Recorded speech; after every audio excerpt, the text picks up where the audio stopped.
자, 보실까요? 네. 또 들어가 보도록 합니다. 우리 이제 이 직업공무원제 관련해서는요, 요거 415번에 나와 있는 문제 정도로 뭐 간략히 보고 지나가면 될 것 같아요. 앞에서 엔간히 다 이게 연동돼 가지고 설명이 된 부분이기 때문에 뭐 이 부분에 대해서는 한 문제 정도 빨리 보고 갑니다. 결혼의 충원 방식으로는 이제 충원 방식으로는 직업공무원제는 폐쇄형이고 실적주는 개방형에 가깝죠. 그러니까 이제 결혼이 났을 때도 신규 직원을 뽑아서 그 사람들을 쭉 돌려서 채우는 방식이 직업공무원제. 이렇게 되는 겁니다. 그런데 실적주의다. 그럼 여기서 실적주의는 직위분류제라고 생각하고 보셔도 돼요. 직위분류제 같은 경우는 개방형에 가깝다. 여기는 빈자리가 있으면 거기 알맞는 사람을 땡겨오는 겁니다. 그죠? 그런 방식으로 가기 때문에 1번은 맞는 얘기고, 실적주의는 채용 시 담당자가 가지고 있는 업적성에 역점을 두고, 직업공무원제는 공직을 평생의 보람으로 생각하는 생애성에 역점을 둔다. 그러니까 이미 업적을 세운 사람을 그 자리에 배치할 거냐, 아니면 평생을 공무원 하겠습니다 라고 하는 사람을 가르쳐가면서 키워서 쓸 거냐, 요 이제 마인드의 차이가 분명히 존재하는 것이죠. 직업공무원제는 승진, 전복, 훈련 등을 통해 능력 발전의 기회를 강조한다면 실적주의의 경우는 그렇지 않다라고 나와 있는데요. 직업공무원제가 승진, 전복, 훈련 등의 능력 발전의 기회가 많이 주어져요. 많이 주어져요. 그런데 이제 실적주의는 이거 언제 키워서 활용합니까? 이미 업적을 세운 사람 데려다가 쓴다. 요즘에 기업들 보면 경력직 위주로만 뽑으려고 하죠. 그죠? 기업이 요 실적주의에 가까운 거라고 봐야 돼요. 아니, 요즘에는 뭐 평생 직장 개념이 민간 기업에 어디가 있어요. 그러니까 이제 과거에는 민간 기업도 일본식 그 기업 모델하고 좀 유사성이 많아서 평생 직장 개념을 가지고 있었어요, 우리도. 한번 들어가면은 그 안에서 이렇게 기업과 운명을 같이 한다, 이런 마인드들이 있었죠. 그래서 그때는 직업공무원제 비슷하게 생애성에 역점을 두고 민간 기업도 다니고 그랬었는데, 그렇기 때문에 오래 못 다니고 금방 그만두는 사람을 제일 사회에서 이렇게 보면 나쁘게 평가하고 그죠? 진득하게 한 군데 못 있다고 막 이러기도 하고 그랬었는데, 요즘의 마인드는 그런 것보다는 융합형 인재 얘기하면서 여기저기 다니면서 자기의 어떤 그 스펙을 또 이제 쌓아나가는 것을 또 중요하게 봅니다. 그렇다고 너무 또 6개월 뭐 3개월 단위로 옮겨 다니는 것은 또 인정 못 받겠긴 하겠지만, 어느 만큼의 기간 동안을 채우고 또 딴 데 가서 또 다른 스펙을 세우고 그렇게 하는 게 바람직하다, 이렇게 할 정도로 바뀌었잖아요. 그러다 보니까 기업도 기업이 먼저 그 문화를 바꾼 거지 뭐. 기업이 신규 사원 안 뽑고 자꾸 경력 직원을 뽑으려고 그래요. 그러니까 경력을 쌓아야 된다라는 그 과정 속에서 보면 청년들이 착취당하죠. 그잖아요. 그러니까 아직 경력이 없는 사람들은 어디 가서 수습 직원 같은 걸로, 그죠? 들어가서 착취당하는 거예요. 그걸 이용해 먹는 나쁜 놈들이 많아요. 그러니까 이런 구조는 분명히 이건 개선돼야 됩니다. 이래서는 안 되죠. 그러니까 자기네 다 비용이라고 보는 겁니다. 이거를 가르쳐주고 뭐 하는 과정 다 비용이고, 어디서 그거를 거쳐서 온 사람만 뽑겠다, 이런 식으로 가는, 이런 사회적 분위기가 있어가지고 청년들도 힘들게 하는 부분이죠. 그러니까 그만큼 기회가 쪼그라드는 거잖아요. 그죠? 그리고 그 전 단계를 채우기 위해서 엄청 고생해야 되는, 이런 뭐 여기저기를 막 떠돌이 하듯이 그렇게 다니면서 막 거기에서 그 뭐랄까 불이익한 처우를 다 감당해내야 되는, 이런 이제 상황들이 오는 거죠. 그죠? 나빠. 그죠? 나쁜 거예요. 이거는 나쁜 겁니다. 기성세대가 젊은 세대를 착취한다, 이런 주장에 전적으로 동의는 안 하지만 이런 부분은 그렇게 하는 거예요. 이거는 나쁜 짓 하는 거거든요. 그렇고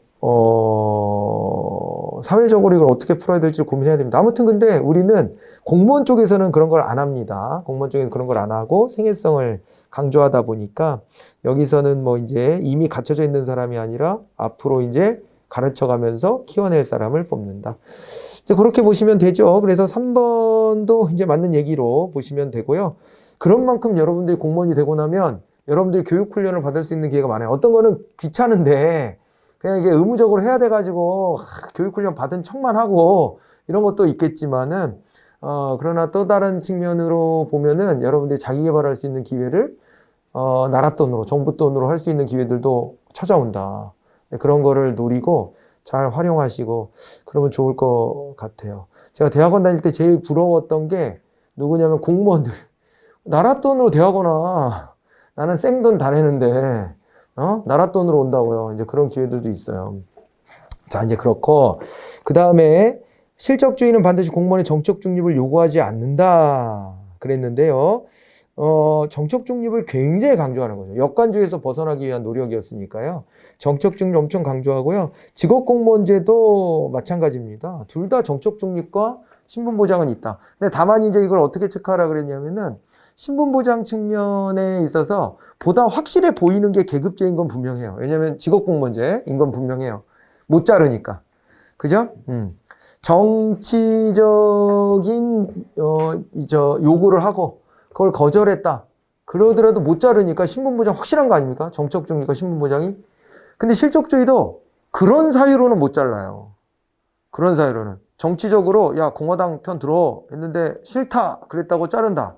이건 못할 일입니다. 못하는 일이에요. 그렇지만은 이게 언제든 또 계약관계를 해소할 수도 있는 이게 이제 실적주의 쪽이기 때문에 이제 그런 거 요구했던 걸 안 들어준 게 거기에 쌓여가지고 나중에 다른 이유를 들어서 잘라버린다. 이거를 막을 방법은 잘 없죠. 이제 그런 점은 좀 문제가 돼요. 아니 그러니까 우리나라도 그런 거 있었어요. 뭐가 있었냐면은 박근혜 정부 때 뭘 도입하려고 그랬냐면은 해고를요 그냥 임의적으로 해고할 수 있는 제도를 도입하려고 그랬습니다. 그러니까 우리나라 지금 해고할 수 있는 사유가 두 가지밖에 없어요. 두 가지. 하나가 뭐냐면은 요게 징계 사유가 생겨갖고 해고하는 거. 잘리는 거죠. 그리고 또 하나가 뭐냐면 저거예요. 그 정리해고. 회사가 너무 힘들어가지고 이 방법밖에 없다. 구조조정밖에. 그럴 때 정리해고. 두 개밖에 없는데요. 하나가 이제 그 자율적으로 임의적으로 해고할 수 있는 제도를 도입하려고 그랬었어요. 일반 해고. 아니 그냥 이렇게 생각하는 거죠. 아니 뽑을 수 있는 자유가 있는 것처럼 자를 수 있는 자유도 있는 거 아니야? 우리가 저 사람하고 일하고 싶지 않다는데 왜 그거를 평생 이거 매달려야 돼? 이런 거예요. 얼핏 보면 그럴 것 같기도 하기도 한데 근데 이제 노동자가 사회적 약자이기 때문에 이게 악용될 소지가 있어서 그걸 못하게 하는 거거든요. 그런데 이제 그거를 다시 도입하려고 그랬습니다. 그래서 그거를 공공부문에 먼저 도입을 한다고 그러고 막 그랬었거든요. 그러다가 결국은 실패했지만 예, 의회의 의석이 바뀌면서 이제 실패를 하게 됐기는 했는데 그거를 일반 해고를 이제 추구하면서 그때 이제 문제 제기됐던 게 이거예요. 일반 해고를요 어떻게 하는 거를 제도를 도입하려고 그러면 공공부문에다가 저성과자 하위 3%를 해고할 수 있다 이렇게 하려고 그랬거든요. 공공부문에 그걸 하려고 그랬는데요. 저성과자가 진짜 저성과자일 수도 있어요. 그러면은 그거는 우리가 납득을 못할 바는 아니에요. 그렇잖아요. 어차피 밥값은 해야 되는 거 아닙니까? 근데 그걸 못했다 해서 자르겠다 그러면 이거를 그러면 안 된다라고 말할 수 있는 명분이 없어요. 그거는 온당해 보여. 그런 면도 있어. 그런데 진짜로 저성과자를 자를 것이냐? 아니면은 회사의 방침이나 상관의 명령에 하지 않는 사람을 자를 것이냐? 이 부분은 분명히 남는 거예요. 그잖아요. 그래서 이거에 대한 반대 목소리가 많았고 의석이 바뀌면서 못했습니다. 이제 의석 구조가 뒤집어지면서 추진했던 일을 못했는데 아마 그때 총선에서 만약에 선거 결과가 달랐다면은 아마 그 일반해고 제도가 도입됐을 가능성이 높아요. 그렇게 됐으면 지금의 노동 환경은 또 많이 달라졌을 겁니다. 지금 그런 게 불과 10년도 안 된 역사입니다. 지금 그렇게 이제 있었는데요. 아무튼 이제 그 취지는 알겠지만 악용될 소지가 있다는 것도 알겠잖아요. 그런 건데 미국도 그런 거죠. 직위분류제를 해가지고 이 자리에 안 맞으면 같이 자를 수 있는데 계약을 더 이상 연장 안 할 수도 있는데 근데 그게 정치적인 요구를 했다가 안 들어준 사람한테 억하심정을 갖고 있다가 너 일을 너무 못하는 것 같아. 그러고 잘라버리면 어떡할 거냐 이거지.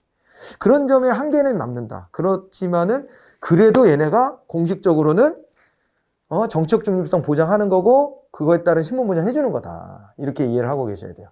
그 마인드 세밀하게 좀 가지고 접근하시기 바랍니다. 4번을 답으로 찾아야 되겠죠. 자, 지나갑니다. 이제 폐쇄형 인사제도와 개방형 인사제도예요. 이거를 제가 그림을 어떻게 그려드렸었냐면 우리나라가 이제 계급제 하죠? 계급제하고 계급제를 하면은 여기 이제 직업공무원제가 따라오고 그리고 직업공무원제를 하게 되면은 폐쇄형 인사제도를 한다. 기본적으로.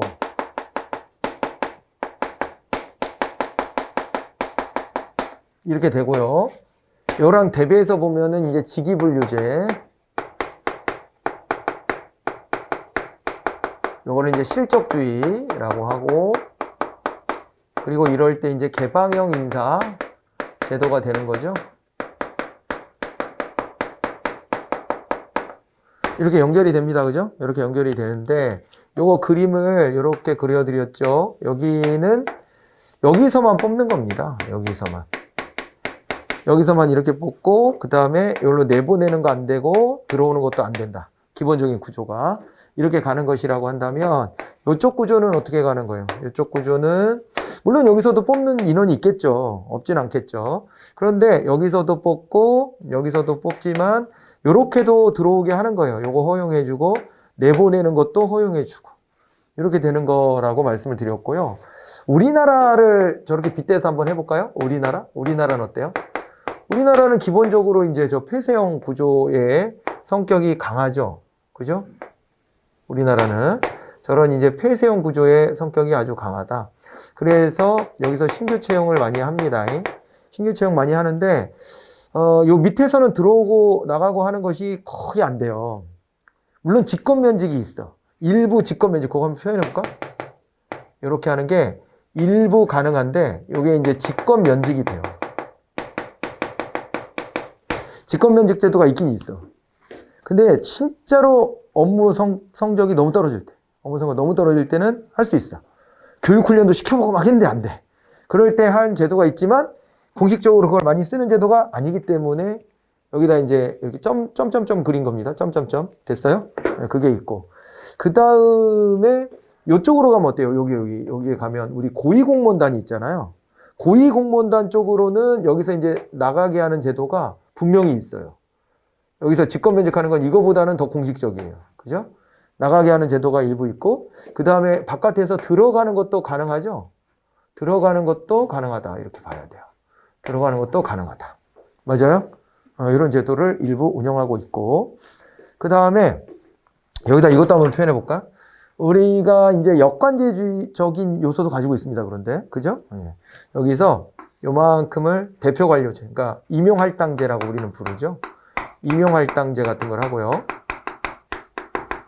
그 다음에 위에서 이렇게 내려와서 여기 최고 상층부, 요만큼 정도 할까? 요만큼 정도? 요 정도는요, 요 정도는 요게 뭐가 되냐면 역관주의적인 요소예요. 역관주의가 일부 있다는 거예요. 역관주의적인 요소. 얘도 마찬가지 포함해가지고. 그죠? 역관주의 요소도 위아래로 조금 있습니다. 있기는. 아예 없는 건 아니다. 이런 것도 한번 표현해 볼 만하네요. 그리고 우리나라는 어떻게 돼 있냐면은 이렇게 직렬별로 나눠져 있으면서 요 안에서 이렇게 Z자형으로 순환보직하는 형태. 맞아요? 이렇게 가죠. 기본적으로는. 그죠? 기본적으로는. 전체적으로 막 왔다 갔다는 안 해요. 왜냐하면 우리는 계급제 기반의 직위분류제 요소를 가지고 있기 때문에 직렬별로 돌려요. 그 안에서. 그죠? 주되게는. 그러니까 물론 뭐 전직도 할 수 있고 전입, 전출도 할 수도 있지만 기본적으로는 이렇게 전보 발령을 요 직렬 내에서 한다. 이렇게 보는 게 맞죠. 그래서 완전 I자형은 아닙니다. 여기 이제 직위분류제는 진짜로 요거는 I자형으로만 이렇게 가잖아요. 맞죠? I자형으로만 가게 돼 있고, 그렇지만은 우리는 이제 그렇지는 않죠. I자형이 아니고 요 안에서 Z자형으로 가는 거예요. 그리고 원래 계급제는 요 안에서 이렇게 Z자로 가게 돼 있다라고 보는 건데, 개념이. 그걸 우리는 이렇게 또 쪼개놓고 있기도 하죠. 그래서 우리나라 제도를 이렇게 또 도식화해서 이해해 보는 것도 한번 해보실 만합니다. 자, 그렇게 놓은 상태에서요. 그렇게 놓은 상태에서 한번 가보도록 합니다. 우리요, 뭘 볼까? 419번 문제 정도로 한번 좀 볼까요? 좀 길어 보이는 거 중심으로 좀 합니다. 문제를 또 읽어보고 필요한 걸 하기도 하지만 좀 긴 게 좀 난해할 수 있기 때문에 419번 문제 가보는데요. 중앙행정기관의 개방형 임용제도에 대한 설명을 옳지 않은 게 뭐냐 그랬는데, 개방형 임용제도가 있어요. 실제 우리나라에. 없는 게 아니란 말이에요. 경력 개방형 직위가 있습니다. 공무원과 민간인이 경쟁하여 최적임자를 선발하는 것이다. 이렇게 되어 있는데, 그냥 개방형 직위가 아니라 경력 개방형 직위다. 이렇게 나와버리면 그때는 요거는 민간 출신자를 새롭게 영입하겠다는 것이지, 내부에 있었던 공무원 출신이 이 자리로 갈 수는 없어요. 경력 개방직. 아까 앞에서 잠깐 말씀드린 바 있죠. 자, 그래서 그냥 일반 개방형직위가 요게 민간 내에서도 올 수 있는 건데 고위공무원단은 전체 고위공무원단 직위의 20%. 그죠? 근데 과장급까지도 그래요. 과장급. 과장급은 고위공무원단은 아니잖아요. 그 밑에 급인데 과장급도 근데 이건 다 중앙행정기관을 대상으로 하는 얘기입니다. 그죠? 고위공무원단 자체가 중앙행정기관에만 있죠? 국가직 공무원에만. 지방직 공무원에는 없습니다. 고위공무원단 제도를 운영할 만큼의 고위공무원의 숫자가 있지가 않다 그랬어요. 그죠? 자, 이제 그래가지고 아무튼 간에 여기에서 이거는 국가직 공무원을 대상으로 해서 과장급까지 해가지고 직위 총수의 20% 범위 내에서 개방형직위를 정합니다. 그리고요, 밑에 공무원이 개방형직이나 공모직위를 통해 임용된 경우 공이 임용기간 만료 후 원소속으로 복귀가 가능하다 이렇게 되어 있습니다. 직업공무원이에요. 직업공무원. 원래 공무원이었던 사람이잖아요. 그러면 아무리 개방형직위의 자리로 가더라도 그 정년을 갑자기 없애고 다 개방형직위로 갔으니까 너는 이제부터 임기제 공무원이다. 이렇게는 못합니다. 그래서 민간인 출신이 이제 아까 경력 개방형직이나 개방형직위를 타고 들어오면 거기는 이제 임기제 공무원이 돼요. 임기제 공무원의 임기는 최소 2년은 줘야 되고요. 길면 5년까지 줄 수 있어요. 그리고 예전에는요, 재임용의 기회를 좀 약간 박하게 줬거든요. 근데 지금 평가를 해보고 재임용이 유리하다 싶으면 재임용을 해줄 수 있게끔 길을 열어줬어요. 그래서 재임용의 가능성이 예전보다 조금 더 수월해진 측면도 있어요. 근데 아무튼 그래도 임기제에 머무는 건데 원래 내가 공무원이었던 사람이 개방형직으로 갔다고 해서 그 사람을 갑자기 임기제 공무원으로 이거 어떻게 보면 격화시키는 거 아닌가? 당사자 입장에서는 그렇게는 안 된다. 그래서 원소속으로 돌아갈 수 있다 이런 얘기를 하는 것이고요. 공모직위 제도는 타 부처 공무원들과의 경쟁을 하는 것이죠. 최적임자를 선발하는 제도고요. 경력직 고위공무원단 직위수의 30% 범위에서 지정한다 그랬는데 요거가 이제 보세요. 고위공무원단 내에서 보면 30% 내에서 공모직위를 하는 게 맞죠? 30% 내에서 공모직위를 하고요. 그 과장급은 몇 프로였어요? 20%예요. 과장급은요. 그러니까 전체 100% 중에 과장급 직위 100% 중에 20%는 개방형. 또 20%는 이제 이런 이제 공모직위 이렇게 하는 겁니다. 도합 40%를 그런 식으로 운영을 하고요. 고위공무원단 직위는 20%는 개방형직위, 30%가 공모직위. 공모직위가 조금 더 많아요. 네, 그렇게 해가지고 구성을 하고 있다. 이렇게 받으시면 되겠습니다. 지방공무원에 대해서는 그러면은 개방형직위나 공모직위가 없냐? 공모직위는 없어요. 공모직위 제도는 운영 안 합니다. 지방공무원은. 그런데 뭐는 있다? 개방형직위는 있다. 5급 이상 공무원을 대상으로 개방형직위 10% 이내 범위에서 개방형직위가 있습니다. 지방공무원도. 그거는 좀 봐두셔야 돼요. 근데 지방공무원은 그 정도밖에 안 하는 게 고위공무원단도 없고, 그죠? 그리고 또 뭐도 없다고요? 공모직위도 없다고요. 공모직위도. 네, 그렇게 돼요. 왜냐하면 아무튼 말씀드렸다시피 지방공무원은요, 상급 공무원의 숫자가 적어서 그래요. 절대적으로. 쪼개져 있잖아요. 또 이게 뭐 어떤 지방자치단체 공무원 이런 식으로 하나씩 덩어리가 쪼개져 있기 때문에 그 안에서 고위직에 해당될 수 있는 자리가 몇 자리가 안 돼서 공모직위 하기도 좀 애매하고 그 다음에 또 그 고위공무원단을 만들 정도의 군도 안 된다 이렇게 봐야 됩니다. 그런 이유로 안 하는 거라고 생각하시면 돼요. 그런 거 물어볼 때가 있습니다. 이걸 지방 그 자치단체에서도 하냐 안 하냐, 지방직 공무원도 하나 안 하냐 이런 걸 물어봅니다. 그렇게 받으시고 넘어갑니다. 공직분류 체계로 와 보는데 요번에는 이제 일반직이냐 경력 일반직이냐 특정직이냐 뭐 이런 거 있잖아요. 그런 거 나눠보는 거예요. 일단 경력직 공무원 안에 일반직 공무원과 특정직 공무원이 나눠지는 거, 그리고 경력직 공무원이라 하면 이것은 직업공무원제를 적용받는 거라고 보시면 됩니다. 공무원은 그러니까 크게 이렇게 나누잖아요. 경력직과 특수경력직으로 나누는데 특수경력직은 어공이라 그랬고 그 다음에 경력직은 늘공이라 그랬습니다. 늘공. 평생을 공무원으로 일할 사람 이렇게 되는 거예요. 자, 그렇게 되는데 자, 거기에서 어떤 걸 해볼까? 422번 이런 게 좀 어려워요. 이제 그잖아요. 이런 게 좀 어렵습니다, 이제. 공직 분류 기준에 따라 정무직 공무원에 해당되는 거. 정무직 공무원은요, 장차관급 이상이라고 생각하시면 돼요. 장차관급 이상이고 선거로 당선된 사람. 그죠? 선거로 당선되거나 대통령 임명할 때 정치적으로 국민 전체 동의는 아니더라도 국회의원의 동의를 받은 사람. 그러니까 선거까지는 아니어도 국회의원들의 동의를 받아서 임명되는 자리들이 있어요. 그거는 간접적으로 국민의 승인을 받았다고 봐야 되거든요. 그런 건 정무직이에요. 정치적으로 임명됐다. 그리고 장차관급 자리들. 그렇게 보시면 됩니다. 감사원의 사무총장은 뭐 하는 사람이죠? 감사원의 이걸 집행 기능을 실무적으로 총괄하는 사람이에요.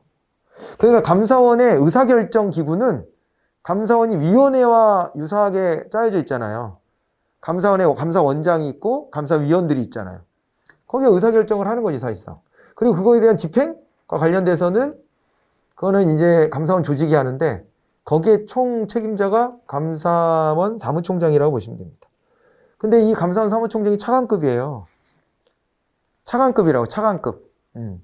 그런데 조심하셔야 돼요. 한 글자를 바꿀 수 있어. 감사원의 사무처장. 이렇게 나오면 그 2인자입니다. 그 밑에. 그 사람은 1급 공무원이라고 보시면 돼요. 감사원은요, 그리고 아시죠? 감사원은 고위공무원단 제도의 바깥에 있습니다. 고위공무원단 제도에 포함이 안 돼요. 감사원의 전문성을, 여기는 정책평가를 하는 곳이고, 회계평가를 하는 곳이잖아요. 그리고 이 전문성을 다른 데 있는 사람하고 섞어서 할 수가 없어요. 애시당초부터. 그렇기 때문에 여기는 고위공무원단으로 못 섞어. 그러니까 사무처장은 그냥 1급 공무원이라고 생각하시면 돼요. 1급 일반직 공무원입니다. 이렇게 보시면 되고, 사무총장이라고 나왔으니까 이건 차관급 정무직 공무원에 해당된다고 봐야 돼요. 근데 거기 헌법재판소, 헌법연구관이 있죠. 헌법재판소, 헌법연구관이에요. 헌법재판소 재판관이 아니고. 헌법재판소 재판관이면 정무직으로 봐야 돼요. 거기는. 거기 급 자체가요. 그죠? 급 자체가 장관급 이상으로 봐야 될 텐데, 장관급 근데 그 급을 나누기에도 좀 독립기관이니까 좀 그렇기는 한데, 어쨌거나 여기가, 급 자체가요, 임명 자체가 대통령이 하는 절차를 다 거치고요. 국회에서 막 선출도 하고요. 막 그래요. 그래서 여기는 그냥 다 정무직이라고 생각하시면 돼요. 대법관도 마찬가지고, 다. 헌법재판관까지는. 그런데 헌법재판소에 헌법연구관? 여기는요, 특정직 공무원입니다. 특정직 공무원. 그렇게 보셔야 되고, 그 다음에 국가정보원 기조실장이 있어. 국가정보원도 복잡해. 국가정보원도. 그래서 이게 짧지만은 좀 복잡해서 제가 해드리는 거예요. 이게, 국가정보원, 그리고 한번 해놨다가도 까먹어, 맨날. 까먹어 계속 그 조직을 떠올려 봐야 되는데, 국정원은 대통령 직속으로 있죠. 국정원장은 장관급이에요. 장관급입니다. 그러고 그 밑에 국정원 원장 말고 그 밑에 차장이 있어요. 차장. 차장이 3명이 있는데요. 3명 전부 다 차관급이에요. 그래서 차관급이면 뭐가 돼요? 차관급이면 여기도 정무직 공무원이지. 정무직 공무원이야. 그렇게 되고, 그 다음에요. 그리고 그 밑에 기조실장이라는 자리가 있어요. 근데 기조실장은 별정직이에요. 별정직 공무원이에요. 별정직 공무원. 이게 주요 자리거든요. 그러니까 원장, 차장 다음에 기조실장, 기획조정실 장 높잖아요. 그죠? 근데 이걸 별정직으로 해놨어요. 별정직으로. 그러니까 좀 독특한 지점이죠. 그죠? 별정직. 그렇게 되고, 그 다음에 있잖아요. 국정원 직원들 있죠. 나머지 직원들. 이 사람들은 특정직 공무원이에요. 그러니까 별도 직업이야, 이건. 특정직 공무원. 그죠? 그래서 시험도 별도로 보잖아요. 국정원 가려면 어떻게 해야 돼요? 여러분들 여기 있으면 안 돼. 국정원 가려면. 국정원 과목을 통해서 별도 시험을 봐야 돼요. 우리 시험 볼 때요. 국가직 공무원 시험 볼 때 같이 보지도 않아. 따로 보는 거예요. 국정원은. 그죠? 특정직 공무원은 시험 따로 보잖아요. 다. 그렇잖아요? 소방공무원 따로 보잖아. 경찰공무원 따로 보죠. 교육 다 따로 보잖아요. 선생님 임명하는 거 다 따로 보잖아요. 따로 봐요, 다. 그죠? 그렇게 되고, 물론 교육행정직 공무원은 지방공무원이어가지고, 그 경우는 또 이제 지방직 볼 때 보고 이렇게는 하는데, 좀 예외적이고, 그러니까 엔간하면 그건 다 따로 보게 돼 있어, 다. 그런 걸 특정직 공무원이라고 생각하시면 돼요. 외무직도 그렇잖아요. 외무영사직이나 이런 것들 따로 시험 보잖아요. 그죠? 그러니까 그런 느낌으로 이제 국정원 직원은 봐야 돼요. 국정원은 이렇게 국정원 안에 정무직, 별정직, 그리고 특정직 이렇게 이제 구분되는 거 잘 보시고요. 아, 그럼 아까 말했던 감사원 직원은 어떻게 돼요? 감사원 직원. 감사원 직원은 그냥 일반직 공무원이에요. 일반직 공무원입니다. 예? 특정직 아니고 감사원은 일반직 직원이에요. 일반직 직원. 예, 그렇게 보셔야 되고 일반직 공무원이에요. 직원들이. 그리고 아까 그래서 사무처장도 일반직 공무원이라고 제가 얼핏 말했는데 근데 그거를 캐치하신 분이 있고 못하신 분이 있을 텐데 1급이라는 것만 듣지 마시고 그때 일반직 공무원이라고 제가 말씀드렸던 거 그것도 한번 캐치해 보시고 인사혁신처 차장은 뭐냐? 이 사람은 고위공무원단에 속하는 일반직 공무원입니다. 이 사람도. 고위공무원단이에요. 근데 인사혁신처는 고위공무원단 소속입니다. 여기에 차장도. 알겠죠? 그러니까 이제 그 인사혁신처 같은 경우에는 인사혁신처장이 제일 높은 사람인데 그 사람이 차관급이니까 그 밑에 차장은 이제 실장급이에요. 그래가지고 이제 그게 일반직 공무원인데 고위공무원단에 속합니다. 여기는. 아까 감사원은 고위공무원단에 편입이 안 된다 그랬는데 인사혁신처 자체도 여기에도 고위공무원단에 편입이 돼요. 인사혁신처의 실장급 자리, 국장급 자리도. 됐죠? 복잡해. 복잡합니다, 이거. 자, 이제 그 정도 받으시고, 이제 채용 부분이 나옵니다. 채용 부분으로 이제 구체적인 내용으로 좀 들어가 보는데, 여기에서 이제 공무원 임용의 결격 사유를 좀 볼까요? 결격 사유. 요거도 복잡합니다. 이건 자주 나오진 않지만, 나오면 이거 무덤이 될 가능성이 있어. 이게 너무 복잡합니다. 형사제도까지 좀 알아들어야, 요게 또 이제 기억이 잘 될 텐데, 거기 좀 쉽지가 않아요. 안 되면은 막 외워버리고 가는 것도 하나의 방법인데, 아주 자주 출제되거나 그러진 않아요. 자주 출제되진 않으니까 너무 긴장할 것까지는 없어요. 금고 이상의 형을 선고받고 그 집행유예 기간이 끝났다 이렇게 되어 있습니다. 그죠? 집행유예 기간이 끝났다. 집행유예 기간이 끝나고 나면은요 2년이 지나면은 공무원 임용시험 볼 수 있습니다. 근데 집행유예라는 게 뭐예요? 집행유예 이런 거잖아요. 징역 3년에 집행유예 5년 이런 식으로 때리는 건데 너 원래 징역 3년 살아야 되지만은 그 형의 집행을 일단 내가 밀어놓고 너 사회에서 똑바르게 반성하면서 사는지 지켜볼 거야. 이거예요. 집행을 유예하고. 근데 그 유예 기간은 5년을 보겠다. 이렇게 하는 거예요. 5년을. 너 원래 3년 징역 가야 되는데 그거 안 하고 5년을 볼게. 이런 식인 거예요. 물론 이 기간은 이것만 있는 건 아니지만 최대치예요. 이게 집행유예가 나올 수 있는 마지막 마지노선이 징역 3년에 집행유예 5년입니다. 그러니까 집행유예 기간은 5년을 넘어갈 수가 없고요. 집행유예를 같이 부과할 수 있는 형량도 징역 3년이 넘어가면 집행유예가 안 나와. 그러니까 집행유예 5년, 징역 5년에 집행유예 7년 이런 건 없어. 그건 안 돼. 집행유예 안 돼. 그건 실형 살아야 돼. 그거는 우리가 봐줄 수 있는 형이 아니라고 봐요. 집행유예는 원래 이런 거예요. 감옥에 보내놓으면, 교도소 보내놓으면 이것들이 가서 범죄를 배워와. 그 범죄인 친구 사귀고. 그렇잖아. 그래서 단기 자유형의 폐단이 있다 이렇게 봐요. 짧은 기간을 교도소 보내는 것은 오히려 더 나쁜 거에 물들어올 수도 있다. 그래서 그렇게 하지 말고 사회에서 반성하면서 살 기회를 한번 주는 거예요. 그게 집행유예의 취지입니다. 그래서 3년이 넘어가는 징역형에는 집행유예를 못 줘요. 마지노선에 마지노선. 옛날에 삼성 돌아가신 그 이건희 회장이 그런 식으로 집행유예를 받았지. 징역 3년, 집행유예 5년. 그래서 이게 그때 검찰의 기소, 특검 했었는데, 특검의 기소가 꽤 높게 나오더라고요. 그때 징역 몇 년에 구형을 하잖아요. 꽤 높게 나와서, 이 집행유예 빠져나가기 어렵겠는데 했는데, 집행유예를 풀로 채워서, 징역 3년, 집행유예 5년으로 안 가시더라고. 우리나라 재벌 회장님 중에 교도소 안 간 유일한 분일걸? 아마? 거의? 그래서 한 번씩은 다 갔다 오는데, 그냥 아들이 갔지만, 그 아버지는 안 갔지. 근데 아무튼 그게 풀로 채워진 경우예요. 그거는 흥미로워라고 드린 말씀이고 어쨌거나 요게요. 그게 집행유예인데 집행유예는 그 집행유예 기간이 끝나야 돼. 그리고 2년 플러스가 되는 거예요. 그래야 공무원이 됩니다.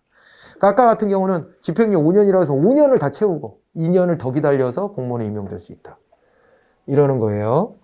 그리고 법원의 판결 또는 다른 법률에 따라서 자격이 상실되거나 정지된 자 이렇게 되어 있습니다. 이게 자격 상실형도 있거든요. 자격 정지. 그러면 이거는 저 공무담임권이 박탈돼 있는 거예요. 그렇기 때문에 이때는 공무원 못 해요. 이 기간은 지나야 돼요. 근데 보통은 자격 상실은 무기징역을 받거나 아니면은 저 사형을 선고받거나 이런 사람한테나 주어지니까 그건 뭐 걱정할 바는 아니고, 그 저 자격 정지는 징역형 같은 거 실형 선고받을 때 그 기간 거의 언저리 정도를 자격 정지로 때려서 큰 상관은 없는데, 이제 별도로 이 형만 받았다 이런 경우도 있을 수 있으니까 이렇게 규정을 해놓은 겁니다. 징계로 파면 처분을 받았다. 이 징계로 이제 잘린 사람도 공무원 임용 기간, 요거는 시험 많이 나옵니다. 예, 그래서 파면은 5년, 해임은 3년. 그래서 해임보다 파면이 더 센 거죠.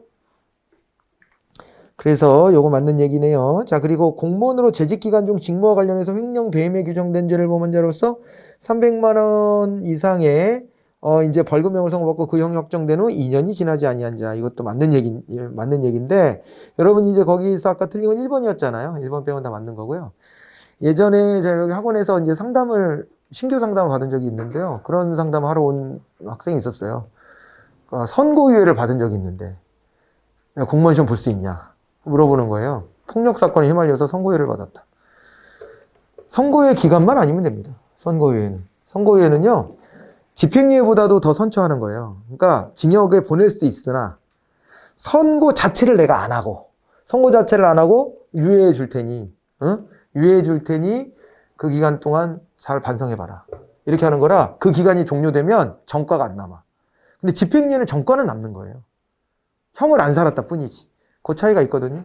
더 센 겁니다, 그게. 선고유예는 더 약한 거니까, 그거는 선고유예 기간만 벗어나면 공무원 임용되는 데는 지장이 없어요. 지장이 없다고 했기 때문에 그 이후로 떨어뜨리거나 할 수는 없습니다, 절대. 네. 그렇게 봐두셔야 돼요. 그죠? 그런 차이가 있다, 이렇게 봐주고. 실형이 안 나왔네요. 실형을 선고받은 사람 있죠. 실형의 기간이 끝난 5년 동안은 또 공무원에 임용이 될 수가 없어요. 그러니까 실형을 받았다 그러면요, 실형을 살잖아요. 실형 기간을. 그게 끝나고 5년이 지나야 돼요. 그것도. 실형을 살다 나온 사람은. 그 실형 살다 온 전과자도 공무원 될 수 있냐? 될 수 있습니다. 유일하게 영구 퇴출되는 게 하나가 있긴 있어요. 시험에서 아직 나온 적은 없는데, 영구 퇴출되는 게 뭐냐면요, 아동 성범죄자는 영구 퇴출입니다. 평생 공무원 못 됩니다. 네, 그게 몇 년 안 된 이 개정 사항입니다. 네, 그게 하나가 있어요. 자, 이제 그런 정도.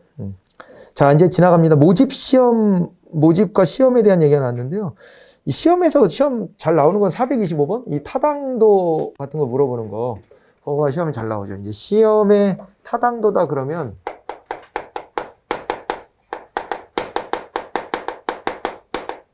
크게 세 가지 정도가 있잖아요. 시험의 타당도는. 그죠? 시험의 타당도. 크게 세 가지가 있을 텐데, 타당도에는 이제 기준 타당도가 있고요. 이것도 뭐 여러 번 써드렸던 거긴 한데요. 기준 타당도가 있고, 그 다음에 내용 타당도가 있고, 구성 타당도가 있습니다. 여기서 기준 타당도다 그랬을 때는 뭐예요? 기준 타당도. 요거 같은 경우에는 기준 타당도는 시험 성적 좋은 사람이 공무원도 잘한다. 여기에 부합해야 된다는 거잖아요. 그래갖고 이 기준 타당도를 검사할 때에는 여기에 이제 동시적 타당도 검사가 있고요. 예측적 타당도 검사가 있고 그래요. 그렇죠? 네, 그래서 동시적 타당도 검사는 시험 문제를 갖다가 지금 공무원한테 보게 하는 거예요. 그래가지고 지금 업무 성적 좋은 사람이 성적도 잘 받는지, 점수를, 시험도 문제도 잘 푸는지 이걸 보면 되고, 예측적 타당도 조사를 하게 되면 저거는 시험에 붙은 사람을 추적해서 쫓아가는 거예요. 그래가지고 이제 한 1년쯤 지난 다음에 평가 결과도 좋은지 이거를 보는 건데, 저거 이후에 내용 타당도는 공무원이 갖춰야 될 덕목, 구체적으로 이제 그걸 보고, 구성 타당도는 그거를 기술적으로 반영해내는 거예요. 그런 덕목 어떻게 측정해야 되냐. 공무원은 봉사정신이 투철해야 된다. 그럼 봉사심을 어떻게 측정해야 되냐. 그 구성 타당도에서 들여다보는 거예요. 문항 설계를 어떻게 해야 되는지를. 그러니까 그 내용이 포함된 거까지는 여긴데, 그거를 기술적으로 따져 묻는 거 구성 타당도라 그래요. 그거를 잘 봐두시면 됩니다. 자, 그래서 기준 타당성은 시험 성적과 본래 시험에서 예측하고자 했던 기준 간의 상관관계 정도를 말하는 것이죠. 동시적 타당성 검증은 재직자에게 시험을 실시해서 얻은 시험 성적과 그들의 근무 실적에 대한 자료를 수집해서 그 상관관계를 또 분석하는 것으로 아까 말씀드렸습니다. 예측적 타당도 이것도 얘기를 했죠. 내용 타당도는 측정 도구의 측정 결과 보여주는 일관성을 말한다. 이건 아닙니다. 이거는 신뢰도를 말하는 거죠. 신뢰도. 어떤 방법으로 측정하든 똑같은 사람을 놓고 측정하면 똑같은 결과에 도달해야 된다. 그 얘기가 되는 거였습니다. 그래서 답은 이제 그렇게 하면은 4번이 답이 되는 거고요. 자, 여기까지 이번 시간은 끊어서 가고 다음 시간에는요. 임용부터 해볼까요? 임용부터. 임용부터. 임용은 또 한번 정리해 드릴 게 하나가 있어가지고 임용하고 나머지 얘기 빠르게 또 치고 나가 보겠습니다. 고생하셨어요. 네.